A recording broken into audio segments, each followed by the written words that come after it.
ও এক দফা এক দাবি ও হাসিনা তুই কবে যাবি? হ্যাঁ, আসসালামু আলাইকুম কাকা, ভালো আছেন? ভালো ভালো কথা। তবে আমি দলমল নির্বিশেষে কোনো দল না, কোনো দলের সাইডে নেওয়া না। তবু আমি মনে করি যে আওয়ামী লীগ যদি ক্ষমতা ছেড়েতে তাহলে দেশ চালানটা খুব কঠিন হয়ে দাঁড়াইব। হ্যাঁ, দেশে একটা হাহাকার লাগবো, দুর্ভিক্ষ দেখা দিব। তার মানে আওয়ামী লীগের প্রতি আপনার অনেক বিশ্বাস? না, বিশ্বাস যে চালাচ্ছে এটা আর কেউ চালাইতে পারবে না, কারণ এটা কি? আমার বিশ্বাস। কারণ কি? হ্যাঁ, কারণ অনেক কি? কিছু আছে। আরগুলি যারা আছে, যেমন করে আজকে যদি হাসিনা ক্ষমতা ছেড়ে দেয়, হ্যাঁ তাহলে কি কোনো নেতার কাছে দিব? দিলে সেনাবাহিনীরা তো দিয়ে দিব। হ্যাঁ তারা নিয়ে আবার এই তত্ত্বাবধায়ক সরকার হইব, তখন দেশের অবস্থা কি? বাইরের কোনো সাহায্য সহযোগিতা কেউ পাবে না। তখন দেশের অবস্থা কোন জায়গায় গিয়ে দাঁড়াইব? সাধারণ নিরহ মানুষ কি করে চলবো? তার মানে আপনি বলতেছেন যে যে সরকার আছে সেই এই সরকারই থাক। থাক। আচ্ছা, বর্তমানে যে সরকার আছে এই সরকারের কিন্তু সরানোর জন্য কোনো ছাত্র আন্দোলন চলছে না। মানে কোঠা কি, যে মুক্তিযোদ্ধাদের যে কোঠাটা ছিল সেটা যেন মেধা যারা আছে, মেধাবী ছাত্র যারা আছে তাদেরকে যেন ভালো চাকরি পায়, ভালো পজিশনে যেতে পারে। এখন মেধার কোনো মূল্য দিচ্ছে না। মাননীয় প্রধানমন্ত্রী তো এটা যা করে একেবারে মান্য হয়ে নিছে। এখন তো তাকে বক্তব্য এটা না, এখন তো তাকে বক্তব্য হ্যাঁ ও এক দাবি ও হাসিনা তুই কবে যাবি? হ্যাঁ হ্যাঁ, কিন্তু এটা তো ঠিক না। তারা যা কইছে তা তো মান্য নিছে। মানে আপনার যুক্তিতে, যেহেতু আপনার বয়স মোটামুটি, আপনার যুক্তিতে কি যে হাসিনা সরকার থাকা ভালো? ভালো, দেশে শান্তি আসবে। সরকার না বর্তমানে যা আছে তার তেনে কঠিন হয়ে দাঁড়াইব। সাধারণ নিরহ মানুষ না খাইয়া মরব। বাইরের কোনো সাহায্য সহযোগিতা আইতো না এবং দিবে না।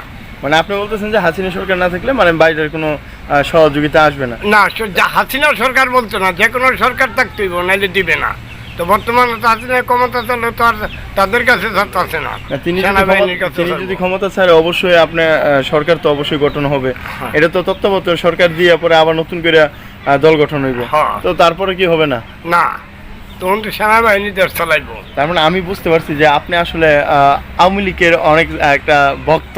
না, ভক্ত না, আমি মনে করি যে দেশ চালাইব সুন্দর মতন, আমি তারই ভক্ত, তারই সাপোর্ট, তারই ইয়া। আওয়ামী লীগ বিএনপি কোনো প্রশ্ন না। আমার প্রশ্ন হলো দেশ যায় ভালো চলবে। কিন্তু আমার মনে হয় না যে হাসিনা ছাড়া, মাননীয় প্রধানমন্ত্রী শেখ হাসিনা ছাড়া আর কেউ এরকম ভাবে রাষ্ট্র চালাইতে পারবো। আপনার কাছে এরকম বিশ্বাস? আমার ব্যক্তিগত বিশ্বাস।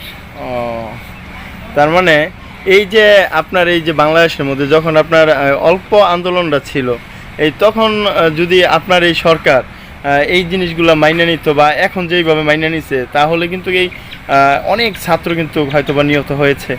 তাদের কিন্তু না, কেউ তো আর বাড়ির লোকে কেউ কারো দিতে চায় না। সব বাপ ওই মা ওই সন্তানরা বারবার টাকা পয়সা দিতে চায় না। ধৈর্য সহ্য করিয়া বা দিল এতে আর হইল না। সব কিছু তো একটা নিয়ন্ত্রণের ভিত্তি করতে হইব। সরকার তো বারবার বলতেছে আমার দরজা খোলা, আপনারা আসেন। দরজা খোলা তো এতদিন দরজা বন্ধ ছিল, এখন দরজা খোলা হয়েছে। আপনি তো একদম একদম সাধারণ একটা কর্মী। না না, দেশেও কোনো কিছু ঘটলেই তো দরজা খুললে দেয়, কিন্তু অগ্রিম দরজা খুলবো কেন? মানে যদি এই যে এত এত প্রাণহানি হয়েছে, আপনি তো দেখছেন সারা বাংলাদেশে যেই সহিংসতা বর্তমানে চলছে, ঠিক আছে? তো সেই পরিপ্রেক্ষিতে আসলে যদি আগেই এই জিনিসগুলো মাইনে নিত, তাহলে হয়তো বা আমাদের এই তাজা তাজা প্রাণগুলা যেত না আর কি। তো আপনি তারপরও যে দেশের এত কিছু হচ্ছে, আপনি, আমার কাছে মনে হচ্ছে যে আপনি সরকারের সাপোর্টই কিন্তু করছেন। না না, আমি নিরপেক্ষভাবে কথা বলছি। নিরপেক্ষ বলতে আমি কারো সাপোর্ট বলে কথা বলছি না।